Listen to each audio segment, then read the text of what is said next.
Congress fighting. You would not believe some of the things he's already had to go through, but he's going to help us. And although he's the District 1, he represents the entire state as far as I'm concerned. So anyhow, warm welcome for Congressman Fulcher.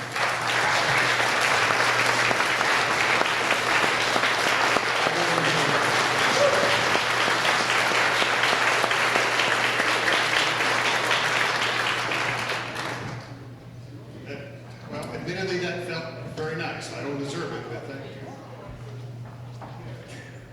you. Did find something I'm good at finally. It's carrying a skin around. So I wanted to start. I'm sorry. Can you just tell us 5 minutes? You guys, this is closing in 5 minutes. Thank you. Okay, so on the auction items, a silent auction, there's another 5 minutes. And so don't feel like you're rude if you stand up and go over there and sign on to that, because it's for a good cause, and I completely understand. And I'm gonna do more of a talk than a speech, because it's just some points that I wanted to try to communicate. And I'm gonna shorten some things up, so don't worry about being strung out here for a long time. So last Wednesday, we had votes at about 8 o'clock in the evening. And that's not uncommon.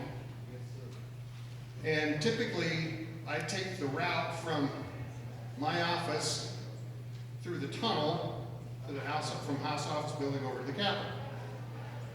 And so I went, the votes got called, and so I was going downstairs, and there was some security personnel that was blocking the tunnel. And they said, Congressman, I'm so sorry, but do you mind taking the outdoor route? Some protesters have blocked off the hallway. They glued themselves to the wall. Fox did run a story, and I'm really not making it up. They glued themselves to the wall. So they got thinking about that. That's kind of a sticky situation. But clearly, the protesters did not adhere to logic. Everyone knows to be effective, one must cement their positions in the minds of the decision maker. But as it turned out, they exercised poor reasoning by putting themselves in a tacky situation. I know, it's getting worse. But because of their rigidity, it was easy not to get too attached to their views. So I'll stop.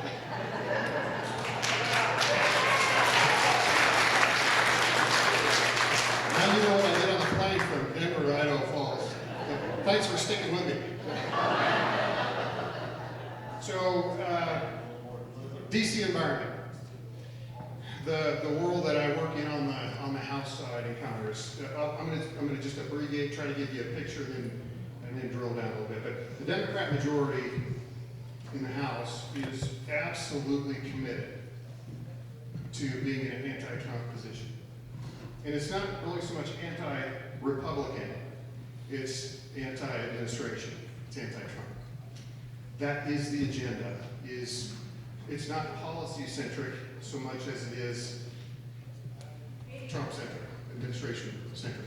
And so when you see things on the agenda, it's things that fly in the face of the president's policies, or it's things that would thwart or block it. In most cases, not all, but in most cases, what passes through the House right now will never become law, because thankfully it won't get heard in the Senate. And I talk to Senator Richard Craig all the time, and never really thought the U.S. Senate would be the model of effectiveness, but right now it is.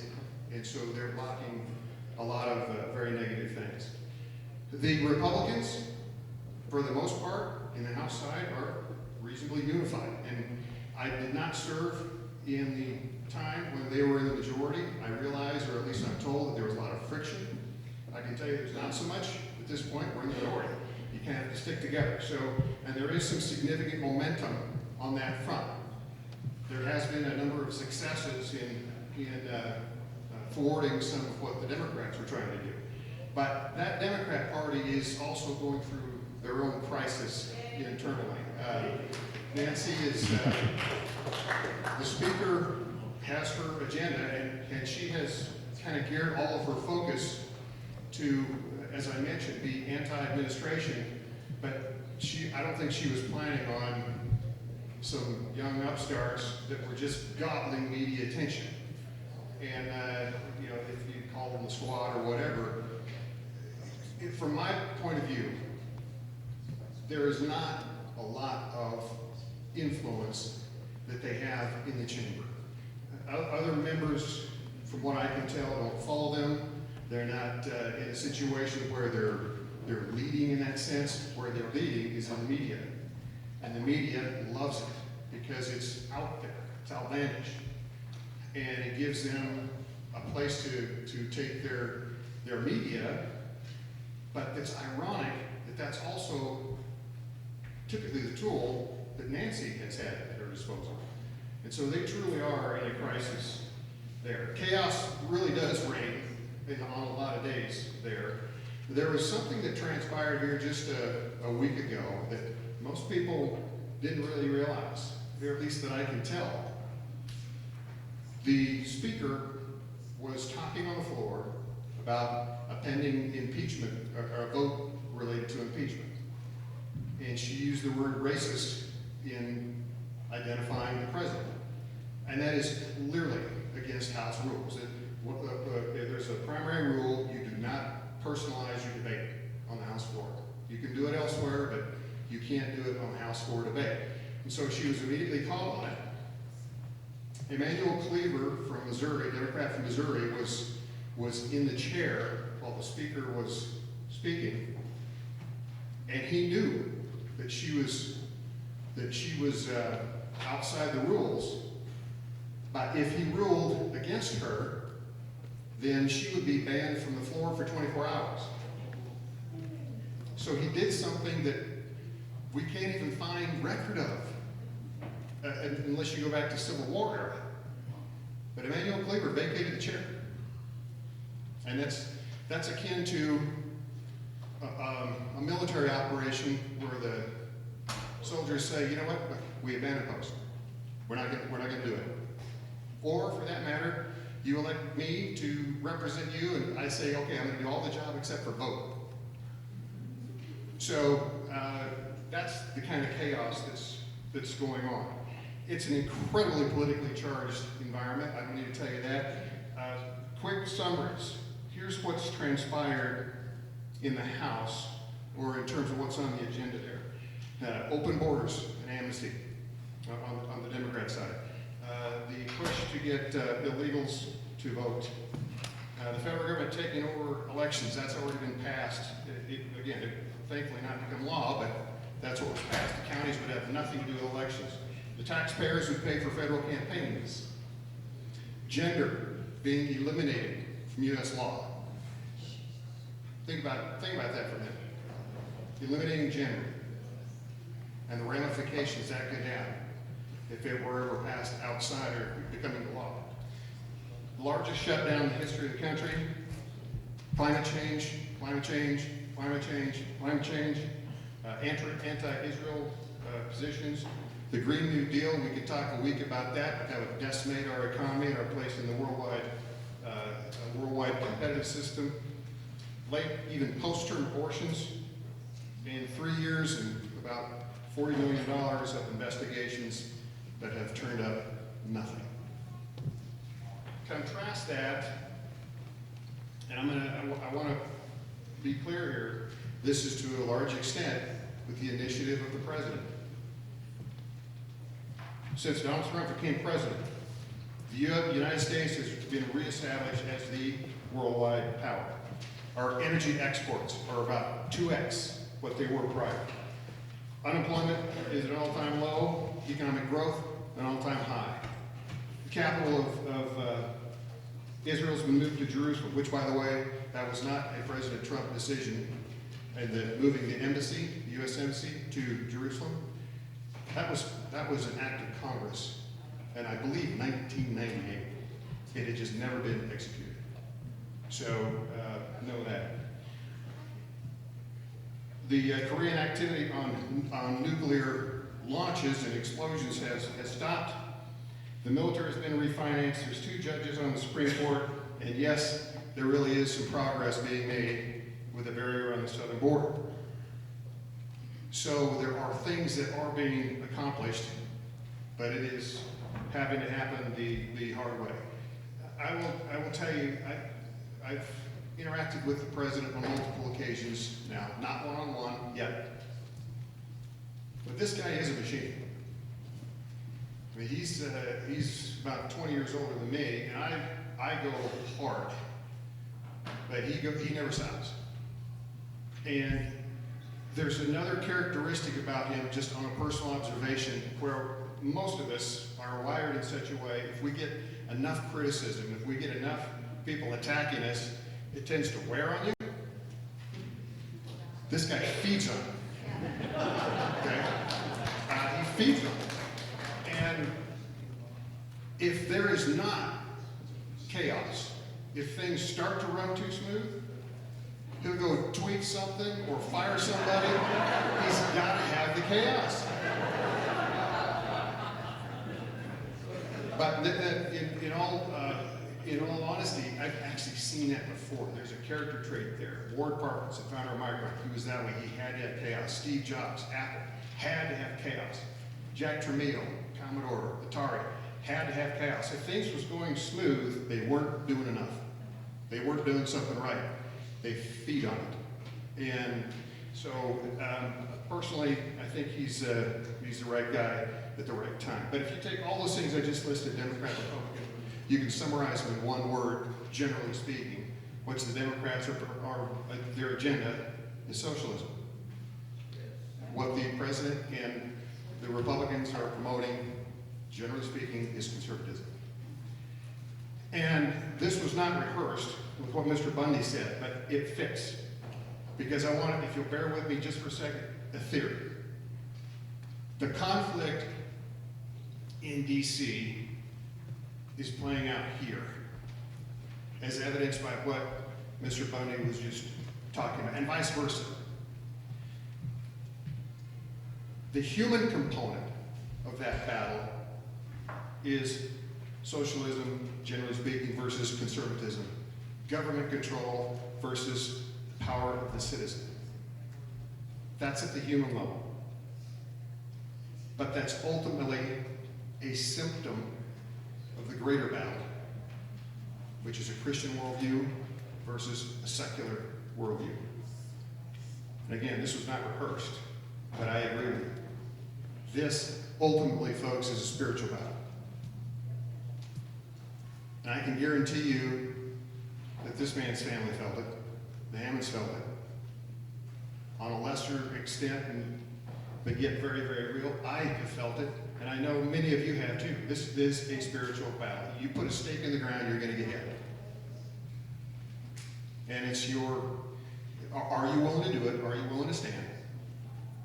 And will your allies come around you when you need it? But in that sense, that's ultimately what we are faced with. So to wrap things up here, what can we do? Well, if you have a faith base, at least a Christian faith base, you'll know that it's our job to occupy until he comes. We're to occupy until he comes.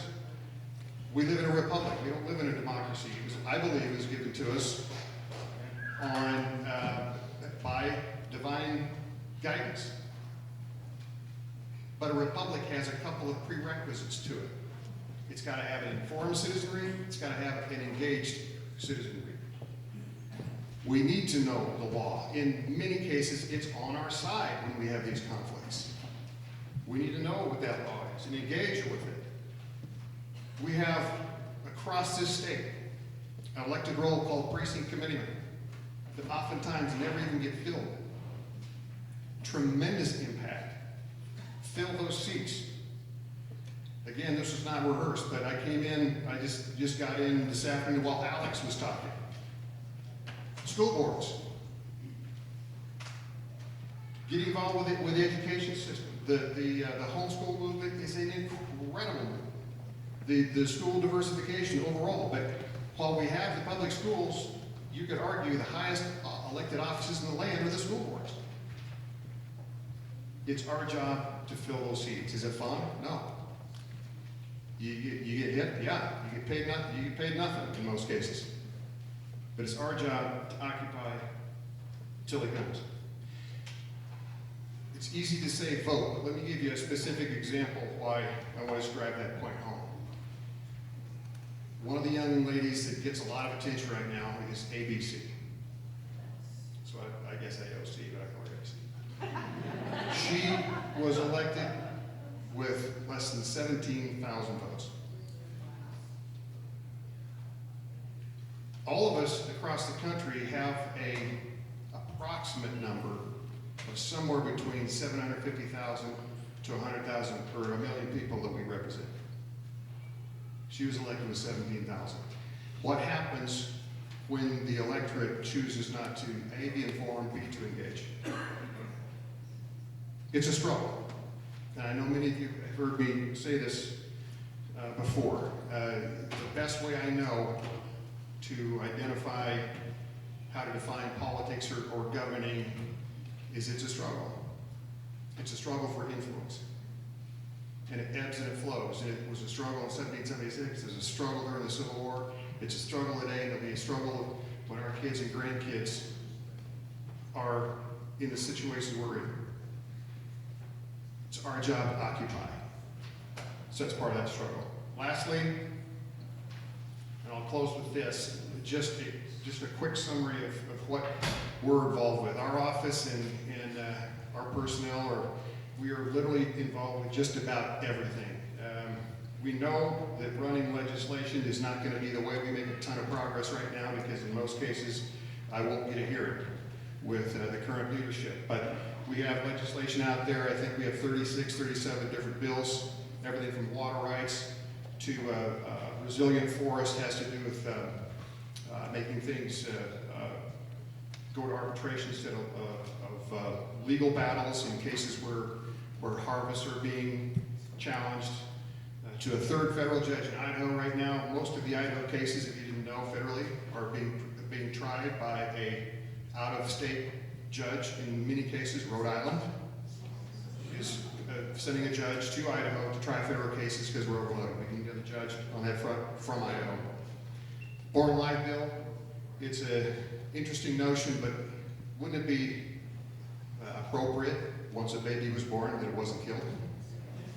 And we can't get a hearing? NEPA process, pharmaceutical parity, single subject bill, which is something that I was always big on. We've launched that. Those are a few things we've done legislatively. But involvement, our office is in Washington, Coeur d'Alene, Lewiston, Meridian, constituent service, helping people navigate the processes there. I'm the only freshman, as far as I know, that's on both the immigration reform work group and healthcare reform work group. Plugged into some strategic caucuses, I think that's the right word, in order to try to increase your leverage. But honestly, today, what I hope to do is, in some very small way, encourage you. You do have an impact. And I can tell you that because you've had an impact on me. So please, continue to occupy, continue to struggle, know that you're appreciated, and know that it is worth it. Thank you.